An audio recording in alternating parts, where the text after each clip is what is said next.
ऐसे में structure, grammar, content, expression और आर्ग्यूमेंट्स पढ़े थे। स्ट्रक्चर में हम आउटलाइन का हमने देखा है, इंट्रोडक्शन का देखा है, उसके बाद हमने बॉडी पैराग्राफ्स देखे थे और आज हम ट्रांजिशनल पैराग्राफ और कंक्लूजन की बात करेंगे।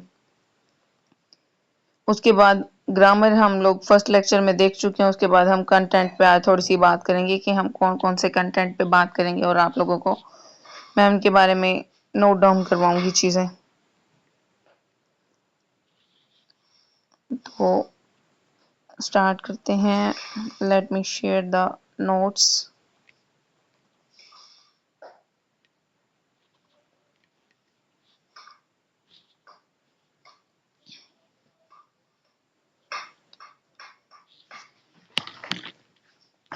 Transitional paragraph. ट्रांजिशनल पैराग्राफ मैं वैसे भी प्रीवियस लेक्चर्स में बता चुकी हूँ आप लोगों को, बार बार हर लेक्चर में तकरीबन इस चीज़ का जिक्र आ जाता होता है कि ट्रांजिशनल पैराग्राफ क्या है। जब हम एक स्टांस से दूसरे स्टांस की तरफ मूव करते हैं तो वो जो हम लाइंस लिखते हैं उनको हम ट्रांजिशनल लाइंस भी बोल सकते हैं, ट्रांजिशनल पैराग्राफ भी बोल सकते हैं। A transitional paragraph is a paragraph in an essay, summary, composition, or report that signals a shift from one section or idea or approach to another. It only appears among body paragraphs. Usually short होता है ये, usually as short as one or more two sentences. Like thesis statement जितनी इसका structure होता है कि एक से दो sentences पर ये एक से दो sentences पर ये consist करता है।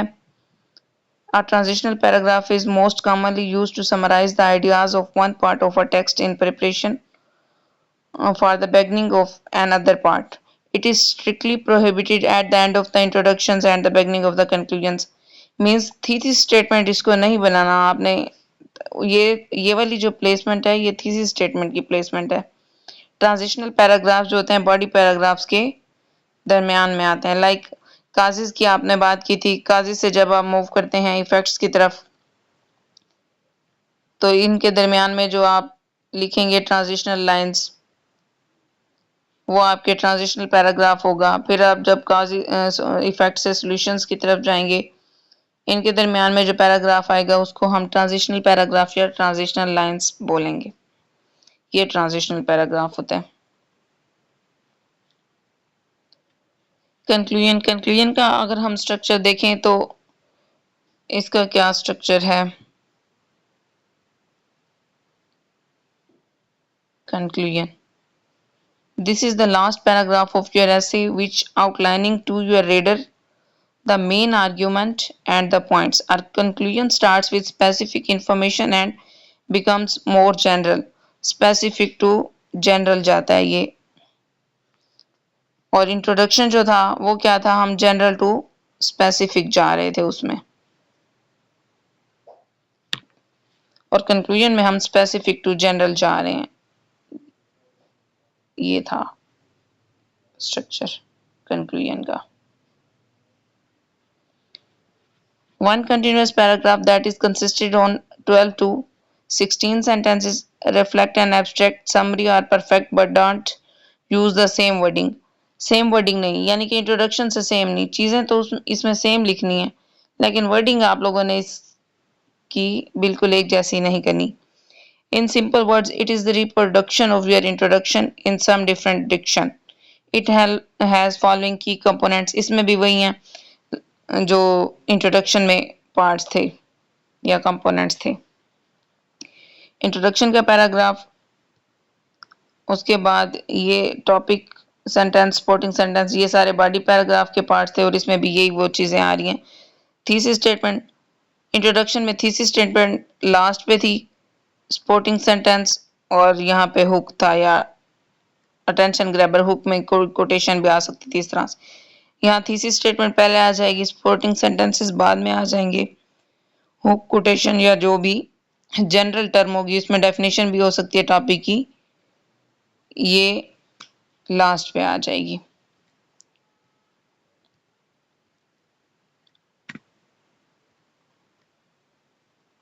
कंपोनेंट्स ऑफ कंक्लूजन, डिस्क्रिप्टिव ऐसे के कंक्लूजन में कौन से कंपोनेंट्स होते हैं और आर्गुमेंटेटिव ऐसे के कंपोनेंट्स में कौन कौन से होते हैं। कंक्लूडिंग सेंटेंस तो या कंक्लूडिंग डिस्कोर्स मार्कर जो कि कुछ भी हो सकता है, जिसमें हम लिख सकते हैं इन अ नटशेल। ये वर्ड्स आप लोग नोट डाउन कर लिया करें। इन कंक्लूजन ये भी आ सकता है। उसके बाद आप लोग क्या लिख सकते हैं, to cut a long story short, to cut a long story short, story short. ये वाले डिस्कोर्स मार्कर्स या वर्ड्स जो हैं या कंक्लूजन के लिए यूज होते हैं। और इसके अलावा आप क्या लिख सकते हैं, concluding the debate, concluding the debate. ये वाले सारे वर्ड्स हैं जो कि आप कंक्लूजन को स्टार्ट करने से पहले लिख सकते हैं, जिस ये डिस्कोर्स मार्कर जो होते हैं ये शो करते हैं कि आप कंक्लूजन लिख रहे हैं। क्या इसके कंपोनेंट्स में क्या आ रहा है, concluding discourse marker, thesis statement, additional statements, primary और सेकेंडरी, उसके बाद ओपनिंग और स्पेसिफिक जनरल स्टेटमेंट पहले बता दिए मैंने आप लोगों को। Components of and conclusion, an नहीं आएगा, कंक्लूजन ऑफ एन आर्गुमेंटेटिव ऐसे यहाँ पे आएगा। इसमें भी सेम कंक्लूडिंग डिस्कोर्स मार्कर है, थीसिस स्टेटमेंट है, लेकिन उसमें क्या था, उसमें प्राइमरी और सेकेंडरी हेडिंग्स थी। प्राइमरी प्लस सेकेंडरी हेडिंग्स को हमने डिस्कस करना था। और इसमें क्या हम बात कर रहे हैं कि इसमें हमने अपोनेंट का स्टांस जो हमने लिया था, एंटीथेसिस और हमारा स्टांस, इसकी बात करनी है। और बाकी ओपनिंग और स्पेसिफिक जनरल स्टेटमेंट सेम है। ये सारी चीज़ें तीनों जो हैं ये सेम है। यहाँ पे थोड़ा सा डिफरेंस है इसका एट दिस पॉइंट, इन चीज़ों का।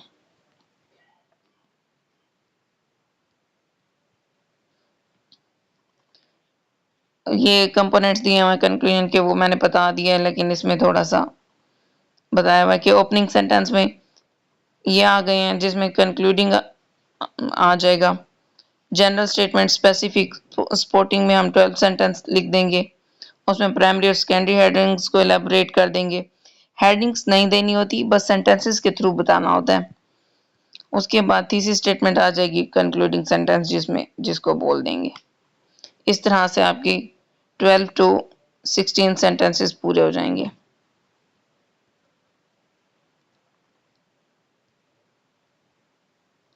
Right a conclusion on any of the following topics, इसमें से आप किसी पे भी लिख सकते हैं।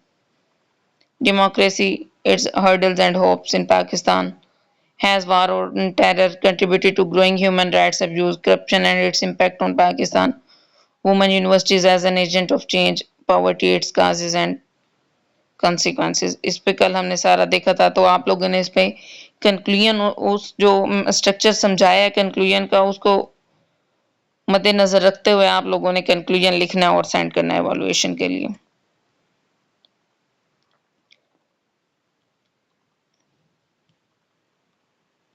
नेक्स्ट कंटेंट, ग्रामर हम लोग डिस्कस कर चुके हैं। स्ट्रक्चर में हमने देख लिया है, फर्स्ट कंपोनेंट था ये ऐसे का स्ट्रक्चर जो था।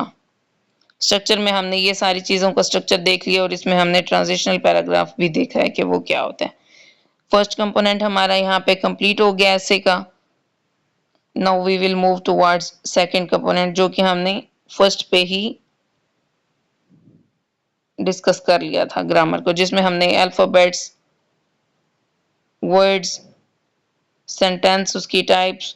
वर्ड में हमने क्या पढ़ा था, हमने पार्ट्स ऑफ स्पीच पढ़े थे। पार्ट्स ऑफ स्पीच में हमने नाउन, प्रोनाउन, वर्ब, एडवर्ब, ये वाली सारी चीजें देखी थी। और थोड़ा सा सेंटेंस स्ट्रक्चर पे बात की थी, सेंटेंस की टाइप्स पढ़ी थी। जिनका मिस है वो रिकॉर्डिंग लेक्चर से देख लेंगे। और स्ट्रक्चर में हमने टाइप्स पढ़ी थी, सेंटेंस की टाइप्स हमने simple, complex, compound, complex, compound, ये 4 टाइप्स जो थी हमने ये डिस्कस की थी। नेक्स्ट जो आता है ग्रामर, वो कर चुके हैं। उसके बाद कंटेंट, कंटेंट जो था वो तीसरा, कि कंटेंट क्या होता है। Content is a compilation of information, ideas, stuff, and messages that are translated into some kind of written material or an essay. Furthermore, valuable content is the focus of all successful writings. Following are the qualities of a good content. Unquestionable होना चाहिए, must mention your source, universal reputation होनी चाहिए और define करें knowledge को। तो इस content में हम कौन कौन से टॉपिक्स पढ़ेंगे। टाइप्स ऑफ टॉपिक्स, इसमें किस तरह की, तीन तरह के होते हैं। यूनिवर्सल टॉपिक्स हो जाते हैं, इमर्जिंग टॉपिक्स करंट अफेयर में आ जाते हैं, लिटरेरी टॉपिक्स जो होते हैं लिटरेरी एसेस के, इसमें वो टॉपिक्स आ जाते हैं। यूनिवर्सल टॉपिक्स में कौन कौन से आ रहे हैं। यूनिवर्सल टॉपिक्स में आ रहे हैं democracy, education, socio. Universal topics जो कि उसने हर साल देना होता है सेम। आप अगर प्रीवियस और पास्ट पेपर का एनालिसिस देखेंगे तो आप देखेंगे डेमोक्रेसी डिफरेंट पर्सपेक्टिव से डेमोक्रेसी पे मस्ट है, फेवरेट टॉपिक्स होते हैं ये एग्जामिनर के। एजुकेशन पे देखेंगे तो ये डिफरेंट, ये वन बाय वन हम डिस्कस करेंगे कि पास्ट पेपर का एनालिसिस देखते हुए कि किस किस तरह से उसने इन टॉपिक्स पे स्टेटमेंट्स दी हुई हैं। Social media, UNO, climate change, feminism, women empowerment, ये वाली सारी चीजें हैं, ये यूनिवर्सल टॉपिक्स होते हैं जो कि हर साल एग्जाम में आ रही होती हैं। लाइक डेमोक्रेसी, अगर हम इसको डिस्कस करें एक टॉपिक को, डेमोक्रेसी की डायमेंशंस क्या, हमने एक टॉपिक को प्रिपेयर किस तरह से करना है। लाइक हमने एक टॉपिक लेना है, उसको इस तरीके से हमने तैयार करना है कि एग्जामिनर किसी भी तरह से पूछ ले तो आप उसको अटेम्प्ट करने के काबिल हो। डेमोक्रेसी में हमने कैसे करना है, forms of democracy, features, characteristics, culture, hurdles, reasons of failures आ जाएंगे, चैलेंजेस आ जाएगा, impacts, consequences, repercussions due to failure of democracy, remedies, solutions, future hopes. ये एक जनरल टाइप की स्टेटमेंट और जनरल टाइप की आउटलाइन आप लोगों की बन जाएगी, जिससे किसी भी तरह का अगर टॉपिक आ जाता है आप कर लेंगे।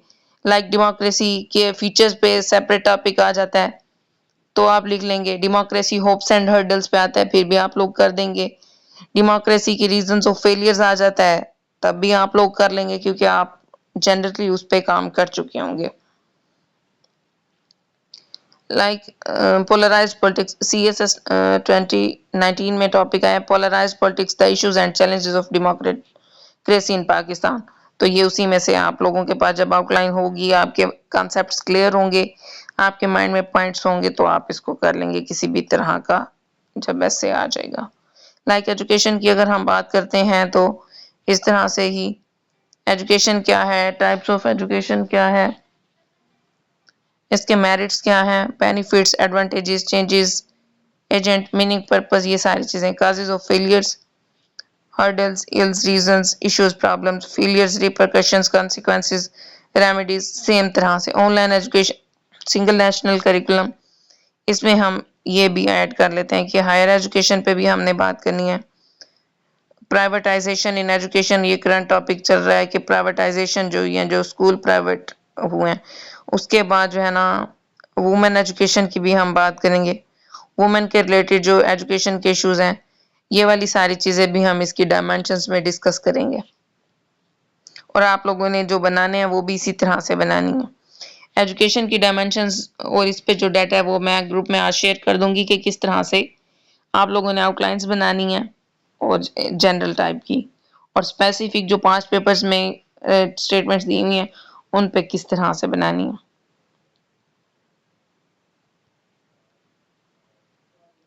टॉपिक्स फ्रॉम पास्ट पेपर्स, ये एजुकेशन पे जो है ना दिए हुए हैं टॉपिक्स।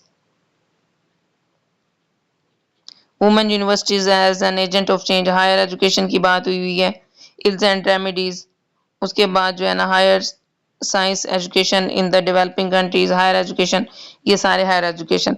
प्राइवेटाइजिंग हायर एजुकेशन, इसकी भी मैंने बात की है। प्लेयर्स ऑफ रीडिंग की बात की है। Education makes people easy to lead but difficult to drive, easy to govern but impossible to enslave. Education need for serious planning, reforms in education system, किस तरह से प्रेजेंट सिस्टम ऑफ एजुकेशन क्या है। को एजुकेशन, वुमेन एजुकेशन, इसमें एक और topic भी था, classroom can change the future of a student, इस टाइप का कोई एक आया हुआ था। पास्ट पेपर में ये वाले सारे पर्सपेक्टिव में पास्ट पेपर्स में से टॉपिक्स लिए गए हैं। ये वो हैं जो पास्ट पेपर्स में दिए गए हैं, ऑलरेडी एग्जामिनर इन पे पूछ चुका है और ये हर साल आने वाले हैं। एजुकेशन पे वो जरूर पूछता है, डिफरेंट पर्सपेक्टिव से पूछ लेता है।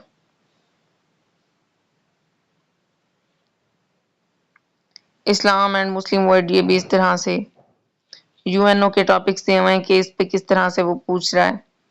की टॉपिक्स कौन कौन से इसमें आ जाते थे? ग्लोबल वार्मिंग है, क्लाइमेट चेंज है। इस आवाज नहीं आ रही? अब आ रही है? अब ठीक आ रही है मेरी आवाज नहीं आ रही थी काफी देर से।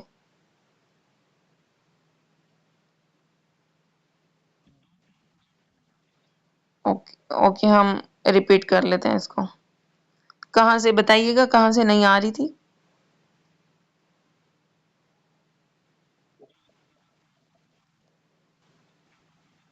यहाँ से?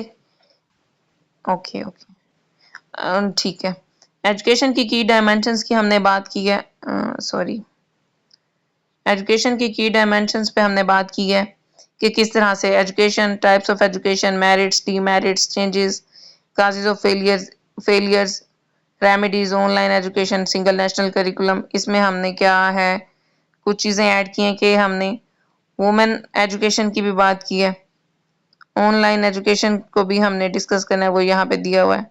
हायर एजुकेशन को भी हमने यहाँ पे देखना है। उसके बाद प्राइवेटाइजेशन, जो गवर्नमेंट के जो स्कूल्स थे उनको इन्होंने प्राइवेट कर दिया है, पेफ के अंडर वो दे दिए हैं, तो वो है उसके क्या, उसके मेरिट्स हो सकते हैं, क्या उसके डीमेरिट्स हो सकते हैं, एडवांटेजेस, डिसएडवांटेजेस। इस पे भी आप लोगों ने काम करना है, वन बाय वन इस पे देखेंगे आप। नेक्स्ट, इसी तरह से ये जो पास्ट पेपर्स दिए हुए हैं एजुकेशन के, ये वुमेन यूनिवर्सिटीज, हायर एजुकेशन पे ये तीन चार दिए हुए हैं। प्राइवेटाइजिंग हायर एजुकेशन पे दिए हुए हैं। प्लेयर्स ऑफ रीडिंग, को एजुकेशन वुमेन के लिए, और ये वाली सारी चीजें। और classrooms can change the future of a student या नेशन।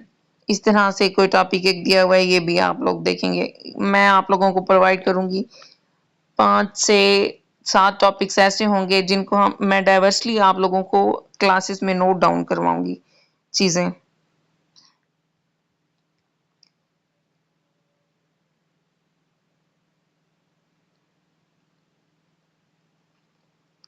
एजुकेशन की बात की है, उसके बाद इस्लाम एंड द मुस्लिम वर्ल्ड, इसमें दिए हुए हैं ये टॉपिक्स, इसमें पांच पेपर से ये आप लोग देख लीजिएगा। नेक्स्ट, यूएनओ के दिए हुए हैं कि obligations of UNO to counter health challenges in 21st century, global indifference towards right of self determination, obligations of the UNO in 21st century, ये इसमें आ जाएंगे। की टॉपिक्स इसमें कौन कौन सा है? ग्लोबल वार्मिंग है, क्लाइमेट चेंज है, इसकी प्रिपरेशन करेंगे कि किस तरह से काउंटर ये कर रही है। Making new provinces in Pakistan, rights of minorities in Pakistan, education पे, देन डेमोक्रेसी, ये कंटेंट के बारे में बताया हुआ है कि ये वाली सारी चीजें हमने करनी है और करनी चाहिए, ये कंटेंट के बारे में चूंकि हम बात करें। Next, emerging power of social media, image of Islam की बात आ गई, एनर्जी क्राइसिस आ गया, यूनाइटेड यूएनओ की ऑलरेडी बता चुके हैं, अर्बनाइजेशन हो गया, अकाउंटेबिलिटी की बात हो गई है, socio economic problems of Pakistan दिया आ गया। Next, gender equality, women in Islam, myth of feminism, deglobalisation, artificial intelligence, ये मेजर टॉपिक्स हैं। इतने सारे टॉपिक्स करने से बेहतर है कि, क्योंकि आप वो देखें जो यूनिवर्सल टॉपिक्स दिए हुए हैं ना, जो एग्जामिनर के फेवरेट हैं, एजुकेशन पे वो हर साल दे रहा है, जेंडर पे वो हर साल दे रहा है, डेमोक्रेसी पे वो हर साल दे रहा है, क्लाइमेट चेंज पे भी मोस्टली वो दे देता है। ये वाले अगर आप 4 से 5 सोशियो इकोनॉमिक इश्यूज के रिलेटेड कोई एक आप देख लें, इनको जब आप हर पर्सपेक्टिव से कर लेंगे तो आपका ऐसे हो जाएगा। आपने इस ऐसे में पीएचडी नहीं करनी है, आप बेसिक से स्टार्ट करें। आप कुछ टॉपिक्स को, 20 टॉपिक्स को तैयार करने से बेहतर है कि एक टॉपिक की 20 डायमेंशंस तैयार कर ली जाएं। मैं ऐसा सोचती हूँ, मेरे ख्याल में ये है कि जैसे कुछ लोग होते हैं, कोई भी बुक को वो इस चीज को अच्छा समझते हैं कि हम क्यों कोई 2 बुक्स पढ़ रहा है, किसी ने 5 पढ़ ली हैं कि एक ही सब्जेक्ट की हम इतनी बुक्स। लेकिन मेरा पॉइंट ऑफ व्यू ये है कि एक बुक को हम अगर 5 बार पढ़ लेते हैं तो आपके कंसेप्ट ज़्यादा क्लियर हो जाते हैं। इसी तरह से 20 टॉपिक्स किसी भी एकेडमीज़ में जब हम जाते हैं तो वो हमें टॉपिक्स की लिस्ट दे देते हैं, 20 टॉपिक्स की, 30 टॉपिक्स की, मोस्ट एक्सपेक्टेड 50 एसेज। चूँकि ये हमारी क्रैमिंग नहीं है essay writing. Essay writing is a skill, it's not cramming, it's not about to learn. और इस जो ये रट्टा लगा लेते हैं, क्रैम कर लेते हैं चीज़ें, रीडिंग नहीं, इट्स नॉट रीडिंग। तो इसी तरह से आप एक टॉपिक को जब डिफरेंट डायमेंशन से लाइक मैंने जो बताई हैं तैयार कर लेते हैं तो आपका ऐसे पास हो जाता है। और ऐसे सिर्फ हमने पास ही करना होता है, हमें सिर्फ इसके 40 मार्क्स चाहिए होते हैं। सोर्सेज क्या हैं, मजीद आप लोग पढ़ना चाहते हैं तो ये बुक्स दी हुई हैं जिनसे आप कर सकते हैं। आपको डाटा मिल जाएगा, आपके कंसेप्ट भी क्लियर हो जाएंगे।